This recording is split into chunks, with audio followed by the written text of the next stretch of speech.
Isang mapagpalang hapon po sa atin lahat, mga kapwa ko Bicolanong Uragon. Welcome to my YouTube channel, Ricky Uragon Vlog.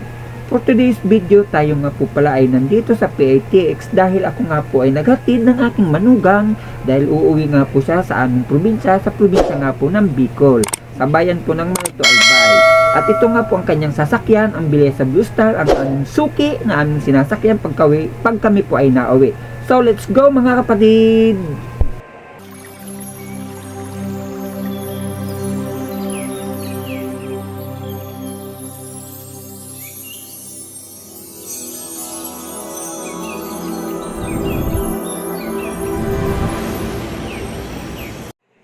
At ito na nga po mga kapatid, nandito na po tayo sa bagong office o ticketing booth ng Belleza Blue Star. Sa second floor, sa pinakadulo lang po ito mga kapatid ha. Wala na po sila doon sa dati po nilang ticketing office.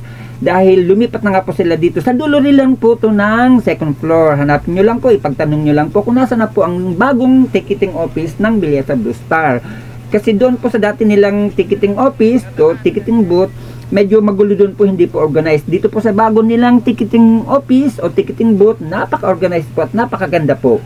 So ito nga mga kapatid, ang sitwasyon dito nga po sa PITX na napaka-linis po tingnan at malawak po at malakas din po ang kanilang aircon. At ayan po nakikita nyo, at marami nga pong uuwi sa kanya-kanyang probinsya, sa part ng Bicol at sa ibang part rin po dito, yung mga pauwi rin po ng Baguio, Batangas, papunta pong Lucena, papunta po ng Tayabas, papunta po ng Tarlac, Pampanga. At dito po yan sa second floor ang kanilang ticketing office din po mga kapatid, sa hindi pa po mga nakakaalam.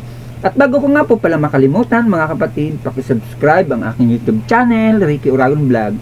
Paki-like, paki-share at paki-pindot na rin po ng notification bell para updated po kayo sa aking mga susunod na gagawing videos. Yahoo! So ito nga mga kapatid, naghihintay nga tayo ng Belleza Blue Star na dumating dahil diyan nga po sasakay ang aking manugang pauwi nga po sa aming bayan, sa bayan nga po ng Manito. At ito nga mga kapatid, dumating na nga po ang Belleza Blue Star na iyan na nakikita nyo sa aking video.